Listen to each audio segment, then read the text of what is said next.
बोल शंकर भगवान की जय।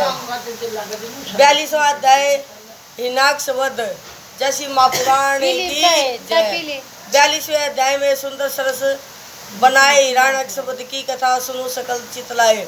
ब्रह्मा जी बोले ब्राह्मण शिव जी के मानचित्रों को सुनकर अभी मुझे तृप्ति नहीं हुई है, अतः वह ब्राह्मण उस महान आत्मा शंकर के चरित्र और भक्तों के आश्रित हुई उनकी सुखदायिनी लीला को आप मुझसे कहिए।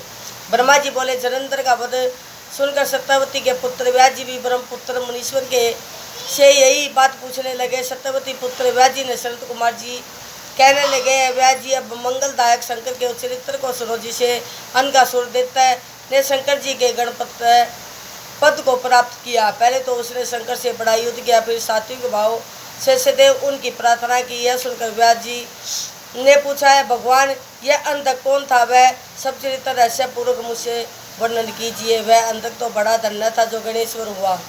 ब्रह्मा जी बोले व्यास जी के यह वचन सुनकर ब्रह्मपुत्र सनत कुमार जी महेश्वर का वह सब चरित्र सुनाते हुए कहने लगे। सनत कुमार जी बोले एक समय देवताओं के चक्रवर्ती भक्तों पर कृपा करने वाले शंकर अपने गणों और पार्वती को साथ लेकर कैलाश से काशी में विहार करने आए और काशी को अपनी राजधानी बना भैरव नाम वीर को उसका रक्षक बनाकर पार्वती सहित मनुष्यों की सुखदायक लीला करने लगे। इस प्रकार एक समय शंकर जी मंदराचल पर्वत पर भी जाकर जब पार्वती के साथ विहार करते रहे, तब उनके अनेकों विहारों में जब पार्वती ने अनेक कनक कमल सी प्रभा वाले हाथों से शंकर के नेत्र बंद कर लिए तो शरण बढ़ के लिए चारों ओर महान अंधकार छा गया और महेश्वर का शरीर स्पर्श करने से पार्वती के दोनों हाथों में मंद का जल निकलने लगा। उन्हें एक बड़ा कराल मुख भयंकर क्रोध प्राण एक अंधा विरूप जटाधारी कृष्ण वरण विकट तथा भूष्य रोमों वाला मनुष्य उत्पन्न हो नाचने गाने हंसने और रोने लगा और घोर शपथ करके तथा जीव से चाटने लग गया। उसके अद्भुत दर्शन से गौरी को बहुत आश्चर्य हुआ और महेश ने पूछा कि यह घोर पुरुष कौन है। संत कुमार जी बोले तब सृष्टिकर्ता भगवान शंकर ने कुछ हंसते हुए कहा कि है आर्य, यह तुम्हारा वही पुत्र है जो तुम्हारे द्वारा मेरे नेत्रों को बंद करने पर मेरे माथे के पसीने से अभी कुछ शरण पूर्व ही प्रकट हुआ है। तुम ही ने तो इसको रचा है, अतः तुम ही अपनी शक्तियों और गणों सहित बुद्धि से विचार कर जैसे उचित हो इसकी रक्षा करो। यह सुन पार्वती जी ने करुणा पूर्वक अनेक उपायों से उसकी रक्षा का विधान किया। उसी समय हिरण्यनेत्र नामक देवता अपने बड़े भाई को संतति वृद्धि देकर पुत्र कामना से शंकर जी को प्रसन्न करने के लिए वन में तप करने गया। उसके तप से प्रसन्न होकर शंकर जी उसे वर देने आए। उसने कहा मुझे वीर्यवान पुत्र दीजिए। मेरे भाई से तो प्रहलाद आदि 5 पुत्र हुए परंतु मेरे कोई पुत्र नहीं है, मैं वंश रहित हूँ। शिव जी ने तथास्तु कह उसे पुत्र प्राप्ति का वर दिया और कहा मेरा अंतक नामक पुत्र तेरे ही समान बलवान है, तू सारा दुख भूल उस पुत्र को मुझसे मांग ले। उस देवता ने शिव पार्वती को प्रदक्षिणा कर उस पुत्र को प्राप्त किया। शिव जी अंतर ध्यान हो अपने स्थान पर आए। हिरण्यनेत्र उस पुत्र को साथ ले अपने घर चला आया। पश्चात उसने देवता पृथ्वी तथा पाताल वासियों को जीत कर अपने देश में मिला लिया।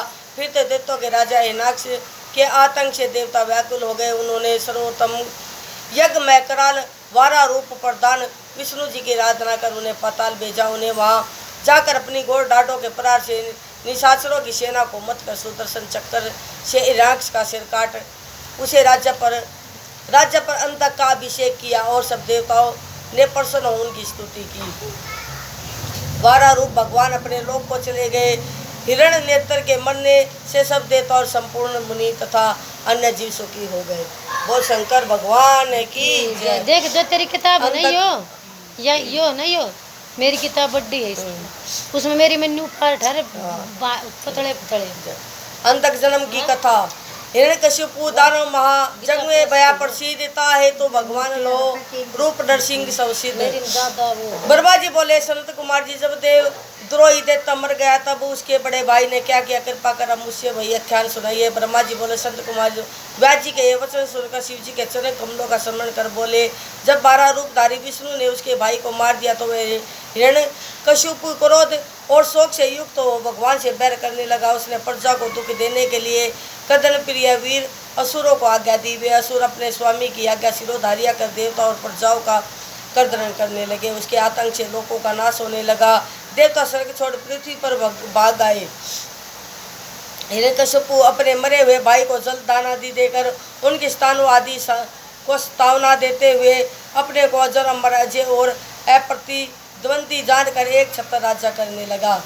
पश्चात उसने मंदराचल की गुफा में जाकर एक अंगूठे के बल पर खड़े होकर भुजा उठा आकाश में दृष्टि बांध बड़ा ही घोर तप करना आरंभ किया। इस काल से देवताओं ने असुरों को जीत कर अपने अधिकार में कर लिया। उधर जब हिरण्यकशिपु के तप का तेज से निकली अग्नि सब लोगों को बांधने लगी तो उसे तृप्त होकर देवता दुखी और ब्रह्मा जी के पास पहुँचे। ब्रह्मा जी उसे वर देने गए। हिरण्यकशिपु ने कहा, मुझे कभी मृत्यु का भय नहीं और न मैं किसी अस्त्र पास वज्र सूखा वृक्ष और गिरिंद्र से मर सकूँ तथा जल और अग्नि भी मुझे मार न सके। देवता देवता मुनि सिद्ध आदि आपकी सृष्टि का कोई भी जीव मुझे न मार सके और स्वर्ग पृथ्वी ऊपर नीचे दिन रात मैं कभी न मर सकूं। सनत कुमार जी कहते हैं, देवता के ऐसे वचन सुनकर ब्रह्मा जी प्रसन्न हो तथास्तु कहकर उसे सभी वर देकर तब से उठाकर 40,000 वर्ष तक राज्य करने के लिए असुराधिपति बना दिया। उसने राज्य पाकर उन्मत्त होती लोगों को ही नष्ट कर देना चाहा। उसे सारे धर्मों का नाश करने में प्रभुता व्यक्त की और सब देवताओं को जीत लिया। इंद्रादिक सब देवता व्याकुल और ब्रह्मा जी की आज्ञा ले क्षीर सागर में विष्णु जी के पास पहुँचे। विष्णु जी की अनेक स्तुति कर अपना सारा दुख कहा। उसे सुन विष्णु जी इन्हें सब देवताओं को आश्वासन दे उन्हें धाम जाने की आज्ञा दी और कहा, मैं अवश्य ही उस दैत्यों का वध करूंगा। देवता अपने धाम को गए। पश्चात विष्णु जी नरसिंह रूप धारण कर दैत्य की नगरी में गए। प्रबल दैत्यों से युद्ध किया, अनेकों को मारकर कितनों का संहार किया। फिर निधवंद इधर उधर घूमने लगे। कितने ही दैत्य और उनसे युद्ध करने लगे। तब उन अतुल प्रभाव वाले नरसिंह भगवान को देखकर दैत्येश्वर पुत्र प्रहलाद ने अपने पिता से उन जन्ममय की बड़ी प्रशंसा की और कहा कि आप इनकी शरण जाइए। उस पर दैत्य ने पुत्र को दुरात्मा कहा और अपने वीर दैत्यों को नरसिंह को पकड़ लाने की आज्ञा दी। परंतु वे दैत्य उसके समीप जाते ही ऐसे दग्ध हो गए जैसे अग्नि के समीप जाने से पतंग दग्ध हो जाते हैं। उसके दग्ध हो जाने से दैत्यराज स्वयं नरसिंह जी से युद्ध करने गया। बड़ा युद्ध हुआ, परंतु नरसिंह जी के आगे उसकी एक न चली और उन्होंने उसको पकड़कर अपने जंघाओं पर रखकर उसके मर्म स्थानों को अपने नुखों और विदरण कर उसके सब अंग चूर्ण कर दिए। फिर प्रहलाद को बुला उसके पिता के राज्य पर उसे अभिषिक्त कर दिया। सब देवता प्रसन्न हो गए। विष्णु अपने लोक को गए। इस प्रकार रुद्र से अंधक का जन्म, वारा से हिरण्याक्ष की मृत्यु तथा नरसिंह से उसके भाई की मृत्यु और प्रहलाद का राज्य पाना, यह सब कथाएं तो हमने आपको सुनाई। अब ब्रह्मा जी से अंधक का जो प्रभाव प्राप्त हुआ, अब उसने जो शिव जी से युद्ध किया और उसे गणाधिपत्य की प्राप्ति हुई, वह कथा सुनिए। बोल शंकर भगवान की जय। बड़ा बैठ जाए, मेरे बड़ा बैठ जाए, तो कस कस के मार दे पड़ा। अंध की अंधता, अंध के बहुत तप को क्यों मन वांछित वर पाए, न पुर मदात अनुचित वचन शंकर से कहलाए। सनत कुमार जी बोले, एक समय बिहार में तत्पर हिरण्याक्ष पुत्र अंधक से उसके भाइयों ने हंसी करते हुए कहा कि अब तुम्हारा राज्य से क्या प्रयोजन है। तुम्हारा पिता हिरण्याक्ष तो मूर्ख था, जिसने शिव जी की तपस्या से तुम्हारे जैसे नेत्रहीन और विकृत रूप पुत्र को प्राप्त किया। तुम राज्य पाने योग्य कथा भी नहीं हो सकते, भला कहीं दूसरे से उत्पन्न हुआ पुत्र भी राज्य में भाग पा सकता है। राज्य के अधिकारी तो हम ही लोग हैं। संत कुमार जी कहते हैं, जब उन भाइयों से इस प्रकार की बातें कही तो उन्हें सुनकर अंधक ने स्वयं अपनी बुद्धि से विचार किया और दीन हो अनेक वचनों से उन सबको शांत कर रात्रि में निर्जन वन में तप करने चला गया। वहाँ जाकर उसने 10,000 वर्ष तक मंत्र जपते हुए घोर तप किया और जब इतने पर भी कुछ परिणाम न निकला तब उसने अपने उस शरीर को अग्नि में जला देना चाहा। यह जानकर देवताओं को बड़ा भय और आश्चर्य हुआ। उन्होंने ब्रह्मा जी के पास जाकर उनकी स्तुति की और ब्रह्मा जी उसे वर देने के लिए आए और कहा, ऐ दानव, मैं तुझ पर प्रसन्न हूँ, जो चाहे वर मांग ले। उसने कहा, मेरे निष्ठुर भाइयों ने मेरा राज्य छीन लिया है। अतः प्रहलाद आदि सब मेरे प्रत्यय हो जावे, इंद्रादि सब देवता मुझे कर देवे और कोई मुझे मार न सके, चाहे वह देवता गंधर्व यक्ष सिद्ध किन्नर और मनुष्य तथा नारायण और सर्वमय शंकर ही क्यों न हो।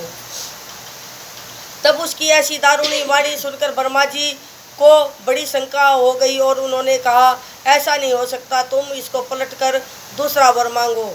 तब उसने कहा उक्त कहे हुए सब वरों में और सब वर मुझे प्राप्त होवे, परंतु शंकर को छोड़कर मुझे कोई न मार सके। अब ब्रह्मा जी ने तथास्तु कह दिया। ब्रह्मा जी के ऐसा कहते हुए स्वस्थ हो गया और तपासन से उठकर अपने घर आया। प्रहलाद आदि सभी देवता उसके वृत्य हो गए। उसने ब्रह्म वरदान से सब देवता को चित्त वश में कर लिया। सभी उसके वशवर्ती हुए। वह मदांत हो दुष्टों का साथ करने लग गया। उसने अपने सभी मुख पुत्रों का तिरस्कार कर वैदिक धर्मों का नाश कर दिया। करोड़ों वर्ष तक उसने ऐसा ही वेद गुरु ब्राह्मण और देव विरोधी राज्य किया। धन की मंदाता से उसे कुमार्गी बना दिया। तब तक एक समय जब वह अपनी सेना ले मंदराचल पर्वत पर गया तो वहाँ की श्रवण में शोभा को से आकृष्ट हो उसने वहाँ एक अद्भुत गृह निर्माण कराना चाहा तथा मंदिर के शिखर पर उसने अपनी वह इच्छा भी पूर्ण कर ली। फिर वह वहाँ कुछ दिन के लिए ठहर भी गया। एक दिन उसके मंत्रियों ने आकर उसे वहाँ स्थित एक सुंदर स्त्री का परिचय सुनाया और कहा कि वह परम सुंदरी और परम तपस्विनी भी है तथा उसके पास जटाजूटधारी त्रिशूलधारी एक पुरुष भी बैठा। उसके समीप ही मैं एक वृक्ष से बंधा हुआ एक सुंदर वृक्ष भी है। इस प्रकार उन मंत्रियों ने उसे महेश्वर और उसकी भार्या का परिचय दिया। यह भी कहा कि आप चलकर उन्हें देख लीजिए। उसने कहा कि नहीं, मैं उसे देखने क्या जाऊं, तुम सब मेरे मंत्री ही जाकर उससे उसकी सुंदर स्त्री मांग लाओ। यो भी अंधा करना है, अपने दूध तक जाकर उस पार्वती ने मेरे लिए मांग लो। हाँ, आगे नहीं फोड़ दी थी, पूरी दृष्टि तो पार्वती की मुश्किल है, किस लगाई उसने कहा कि मैं उन्हें देखने क्या जाऊं, तुम सब मेरे मंत्री हो, उस जाकर उसे मांग लाओ। तब उस दैत्य राजेंद्र की आज्ञा सिरोधार्य कर उसने दुर्योधन वेदस और हस्ती नामक मंत्रियों को मंत्र की गुफा में बैठे हुए शिव जी के पास जा उनके रूप आदि अनेक प्रकार के हास्य करते हुए उसकी प्रिय भार्या जगन माता को दैत्य के मांगना आरंभ किया। उसे सुनकर शिव जी हंसने लगे। फिर कहा, रे दुष्ट, तुम सब मुझसे क्या कहते हो और मेरे कोई माता पिता भी नहीं है और न किसी से कोई मेरा वैसा संबंधी है। फिर मैं चराचर का स्वामी यहाँ गुप्त रहकर अपना एक पाशुपत व्रत समाप्त कर रहा हूँ। यह सर्वव्यापी सिद्ध रूपा मेरी स्त्री है, इसमें सब कुछ सहन करने की योग्यता है, जो उचित हो इसी से मांगो। ऐसा कहकर तपस्वी वेशधारी शिवजी चुप हो गए। पश्चात वह दूत अंधक के पास लौट आए और जो कुछ शिवजी ने कहा था वह कह सुनाया तथा और भी बहुत सी बातें बढ़ा चढ़ाकर सबने कही। उन्हें सुनकर मूढ़ बुद्धि दैत्य क्रोध में जल उठा और देव की प्रतिकूलता से काम वीर हो स्वयं ही वहाँ जाने को उठ खड़ा हुआ। बोल शंकर भगवान की जय। युद्ध आरंभ। पार्वती अरु देवी गण अरु अंधक का युद्ध सहस्त्राधिक सवत गए, भया नहीं अवरुद्ध। शरद कुमार जी बोले, तो वह मंदिरा पान कर नेत्रों को घुमाता हुआ हाथी के समान गति वाला परम प्रतापी अंधक अपनी सेना को साथ ले वहां चला जहाँ शिव के वीरों ने गुफा का मार्ग अवरुद्ध कर रखा था, परंतु उसके गणों की मार खाता हुआ शरीर से पीड़ित होता हुआ भी कामाग्नि के दगत अंधक आगे बढ़ा। शिव जी के गणों ने उसे मारते पीटते रोक कर उसका परिचय पूछा।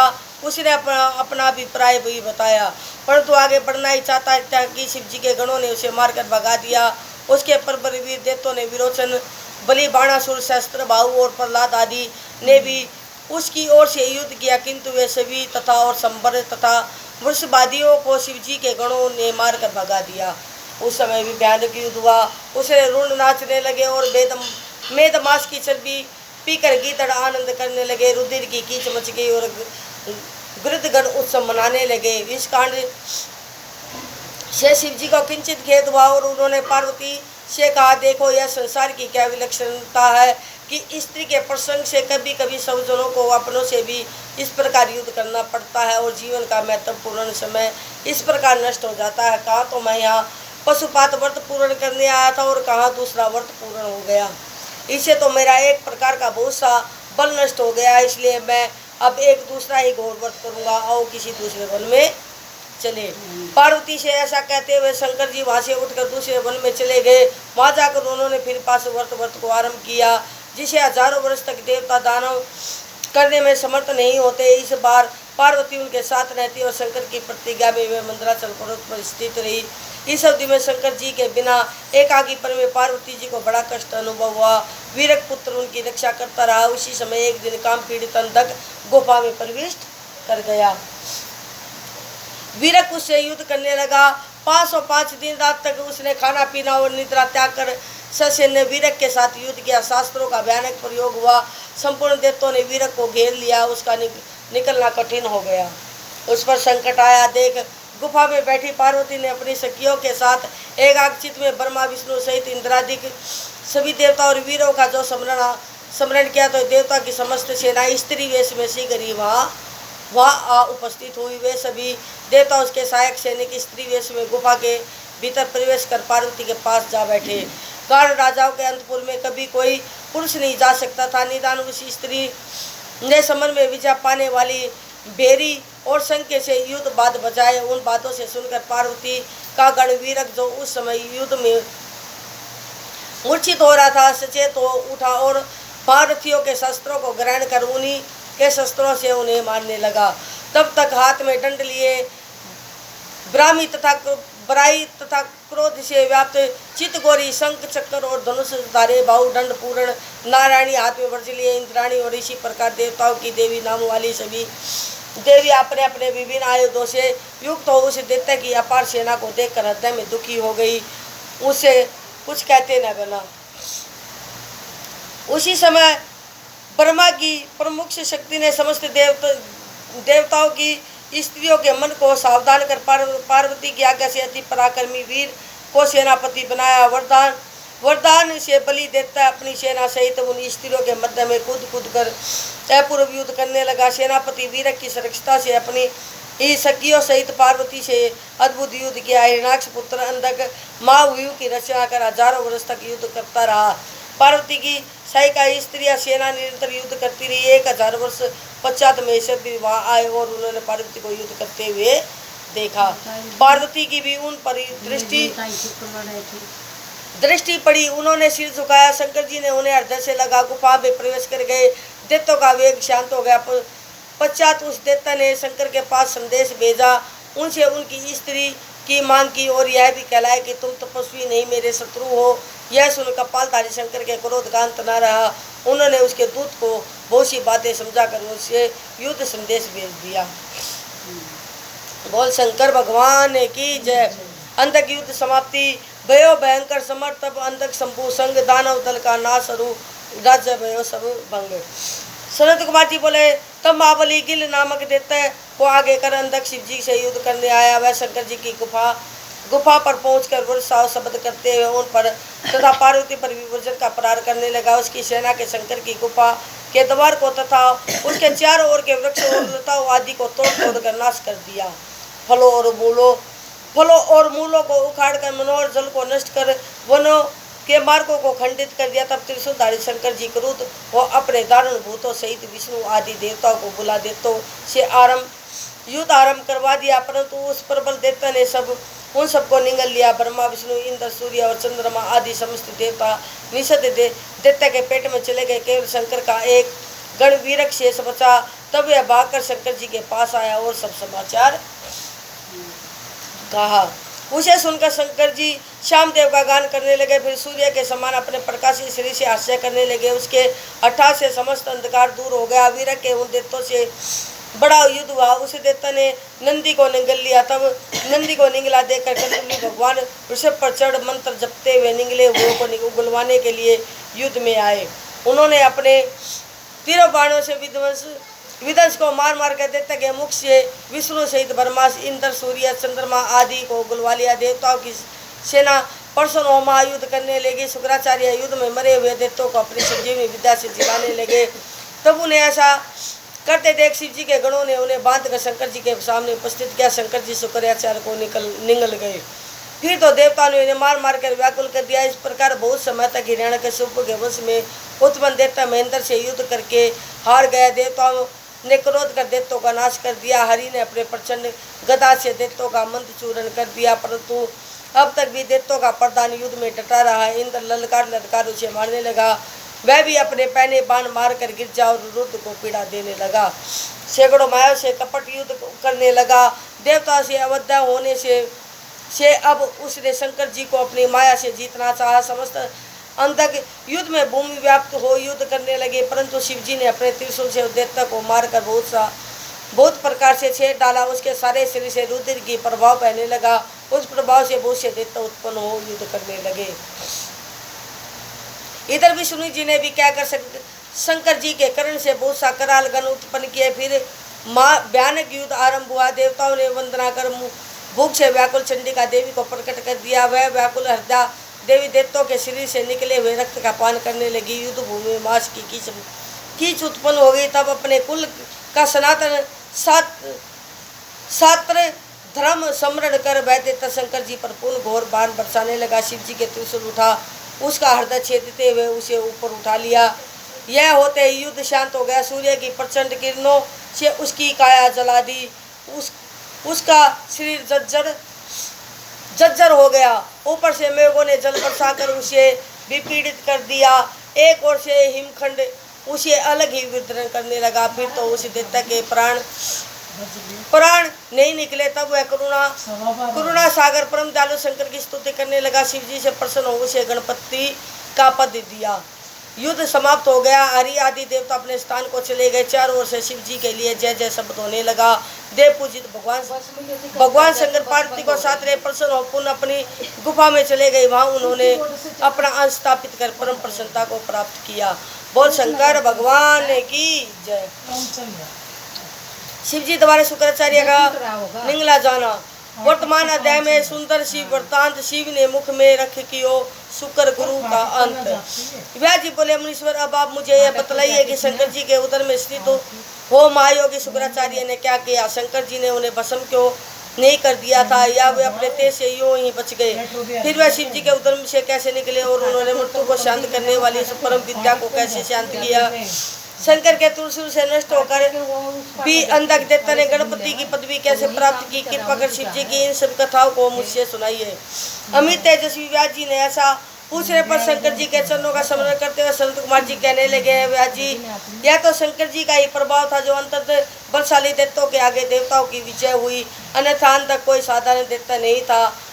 जब वह उस प्रकार शंकर जी से हारने लगा तब भागकर शुक्राचार्य की शरण में गया और अपनी गुरु वंदना द्वारा उन्हें प्रसन्न कर दैत्यों की को सर्वतो भावे रक्षा करने के लिए बुला लाया। शुक्राचार्य ने आकर विदेश का स्मरण कर मरे हुए दैत्यों पर विद्या का प्रयोग किया। उसकी आवर्ती करते ही दैत्य दानवस्त्र शस्त्र ले सोते हुए की भांति एक ही साथ उठ खड़े हुए। दैत्य सेना में जान आ गई। वे शिव के नंदी और गणों से भी भीषण युद्ध करने लगे। देख शिव के गण थर्रा उठे और नंदी से जाकर शुक्र के आगमन और उसकी विद्या के प्रयोग को शिव जी से कह अपनी व्याकुलता प्रकट की। उसे सुन शिव जी हंसने लगे और पुनः नंदी से कहा, घबराओ नहीं, मेरी आज्ञा तुम अभी जाकर शुक्राचार्य को मेरे पास पकड़ लाओ। फिर तो नंदीश्वर सिंह के समान शब्द करता हुआ शीघ्र ही दैत्य सेना पर टूट पड़ा और जहाँ दैत्यों से रक्षित शुक्राचार्य खड़े थे उसके मध्य में से उसको ऐसे पकड़ लिया जैसे सिंह का बालक हाथी को पकड़ता है। इसी प्रकार नंदी ने शुक्राचार्य का हरण किया। वस्त्रों अस्त्रों और आभूषण से रहित शुक्र को दैत्यों ने नंदी से छुड़ाने की बड़ी चेष्टा की, किंतु न छुड़ा सके। गणेश्वर नंदी अपने मुख की अग्नि से दैत्यों के सैकड़ों अस्त्रों को जला शत्रु पक्ष को व्याकुल करते हुए शिव जी के समीप लाए। शिव जी ने उस स्वर में हाहाकार करते हुए शुक्र को फल के समान अपने ही मुख में रख लिया। तो बोल शंकर भगवान की। शुक्र को मुक्त करना। उधर सात गुरु शुक्र करे लिंग मार्ग से मुक्त पार्वती के पुत्र सम दृढ़ पाई शिव भक्ति। व्यास जी ने पूछा कि शिव जी द्वारा शुक्राचार्य निकले जाने पर क्या हुआ। तथा अंत के महावीर देवताओं ने क्या किया। संत कुमार जी बोले, शिव जी के उधर से स्थित शुक्राचार्य बाहर निकलने का बड़ा उद्योग करने लगा। उन्होंने बाहर निकलने के लिए शिव जी के शरीर में छिद्रों की बड़ी खोज की, परंतु सैकड़ों वर्षों तक सातों लोक और पाताल में खोजने पर भी उसे इसी प्रकार का कोई छिद्र नहीं मिला। जिस प्रकार खल पुण्यात्मा में दोष नहीं देख पाते, तब शुक्र शिव के दिए हुए पूर्ण मंत्र को जपते जपते शिव के वीर्य रूप से उनके उदर पंजर से निकल लिंग मार्ग से बाहर आए। शिव जी को प्रणाम किया, पार्वती के पुत्र मान विघ्न रहित किया। तब लिंग के द्वारा वीर्य रूप से निकले हुए शुक्र को देखकर दया सागर शिव जी ने कहा, ऐ भृगु के पुत्र, जिस कारण तुम मेरे लिंग से वीर्य रूप में निकले हो, इस कर्म से आज से तुम्हारा नाम शुक्र पड़ा। अब जाओ। शुक्र ने शिव जी को प्रणाम कर उनकी स्तुति की और आज्ञा ले पुण्य देवताओं की सेना में चले आए। यह तो शुक्र के शिव जी के उदर से निकलने का वृत्तांत था। अभी इस मंत्र को सुनो जिसे शुक्र ने शिव के उदर में जपा था। बोल शंकर भगवान की जय। गाड़ी कैसे आदत होगी बस का ना, आज पैदल आए चला नजर आता। अंत का गणपत्य वरदान अंत को शिव भक्ति से मिला।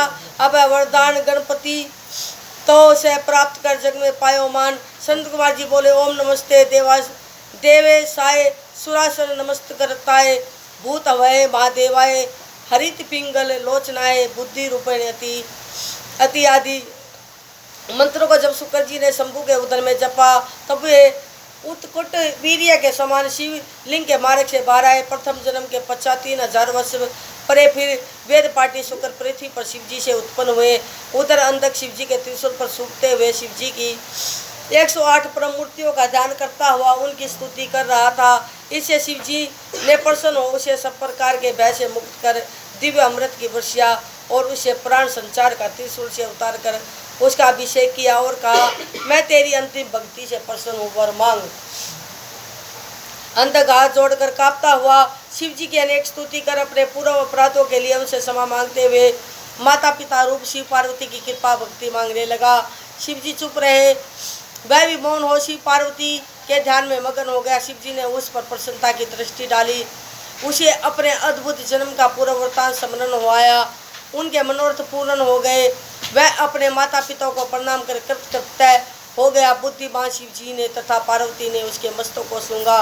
फिर तो उसने उनसे प्रसन्न हुए शिव जी से इच्छित वर पाया। यही उस अंत का पुरातन गणपत्य वृत्तांत है जो उसने महादेव जी के प्रसाद से पाया। जो इसे यत्न पूर्वक पढ़ता है उसकी सब मनोकामनाएं पूर्ण होती है। बोल शंकर भगवान की जय।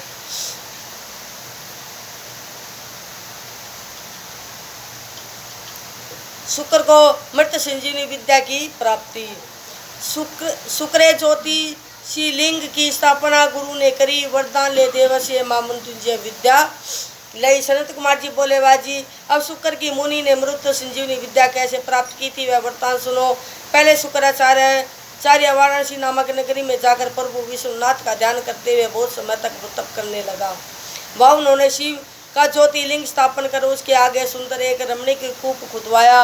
एक द्रौपदी शेर पंचामृत से शिव जी को 1,00,000 बार स्नान कराकर फिर सुगंधित द्रव्यों से स्नान कराया। इस प्रकार अनेक मनोहर पत्रों द्वारा सुंदर कमलों से उन्होंने सावधान चित्त और शिव जी की मनोहर पूजा की। फिर स्तुति पूर्वक शिव सहस्त्र नाम तथा और भी स्तोत्रों से शिव जी को संतुष्ट किया। इसी प्रकार शुक्र जी 5000 वर्ष तक अनेकों प्रकार से शिव जी की पूजा करते रहे। परंतु जब इतने पर भी शिव जी ने उन्हें कुछ वर न दिया तो शुक्र ने अंतत ही कठिन दूसरे नियमों को ग्रहण कर लिया और भावना रूपी जलों से यंत्र चंचल चित्त को शुद्ध करने लगे। इस प्रकार चित्त को शुद्ध कर उन्होंने सिरवा अर्पण किया और हजारों वर्ष तक कण और धूप पान करते रहे। तब शिव जी प्रसन्न होकर वहां प्रकट हुए और शुक्र से बोले, है तपोनिधि भृगु के पुत्र, मैं तुम्हारे इस तप से बड़ा प्रसन्न हुआ हूँ। तुम्हारी जो इच्छा हो वर मांगो। शुक्र जी ने परम पुलंकृति हो शिव जी को प्रणाम किया और सिर झुकाकर अंजलि बांध कर जय जय उच्चारण करते हुए शिव जी की बड़ी स्तुति की। उनकी यह दीर्घ स्तुति यहाँ कहीं नहीं जा सकती, परंतु वह शिव अष्टक के है और बड़ा ही सुंदर। शुक्र के उस अष्टक को सुनकर शिव जी और ही प्रसन्न हो गए तथा स्तुति कर पृथ्वी से में गिरे हुए शुक्र को उन्होंने हाथ से उठा आलिंगन किया। फिर प्रेम पूर्वक कहा, है ब्राह्मण श्रेष्ठ, तुमने जो मेरा यह ज्योतिर्लिंग स्थापित कर इसकी कठिन आराधना की है, इससे मैं तुमसे प्रसन्न हूँ। इस समय जो मांगो वह वर देने को तैयार हूँ। वह भी समय आएगा जब तुम इस शरीर से मेरे उदर गुहा में प्रवेश कर मेरी इंद्रिय मार्ग से निकल गए पुत्र भाव को भी प्राप्त होगे। यह दुर्लभ वर मैं आज तुम्हें प्रदान करता हूँ। इसके अतिरिक्त मैंने जिसे महामृत्युंजय संजीवनी विद्या को अपने कठोर तप से प्राप्त किया है, वह भी मैं तुम्हें देता हूँ। इस विद्या द्वारा तुम मरे हुए प्राणियों को जीवित कर सकोगे और जिस कार्य का उद्देश्य कर नियम से इस विधान को जपोगे तो इस सत्येश्वरी विद्या के प्रभाव से तुम्हारा वह कार्य पूर्ण होगा। तुम मेरे आशीर्वाद से सूर्य तथा अग्नि का भी अतिक्रमण कर आकाश में एक विमल तारा होकर एक प्रकाशमान ग्रह भी होगे तथा तुम्हारे सामने स्त्री पुरुष जो भी यात्रा करेंगे तुम्हारी दृष्टिपात से उसके सब कार्य नष्ट हो जाएंगे, परंतु तुम्हारे उदय होने पर भी विवाह आदि शुभ कार्य होंगे तथा मनुष्यों के धर्म संबंधी सभी कर्म सफल होंगे। तुमने जो यह शुक्रेश नामक ज्योतिर्लिंग स्थापित किया है, जो मनुष्य इसका पूजन करेंगे उसके कार्य सिद्ध होंगे। शुक्र को इस प्रकार वर दे भगवान शिव उस पार्थिव लिंग में लय हो गए। व्याजी शुक्र ने जिस प्रकार यह महामृत्युंजय नामक विद्या प्राप्त की वह मैंने तुम्हें सुनाई। अब इसके आगे और क्या सुनना चाहते हैं वह कहो। बोल शंकर भगवान की जय, बोल हर हर महादेव की जय, बोल मासी पुराण की।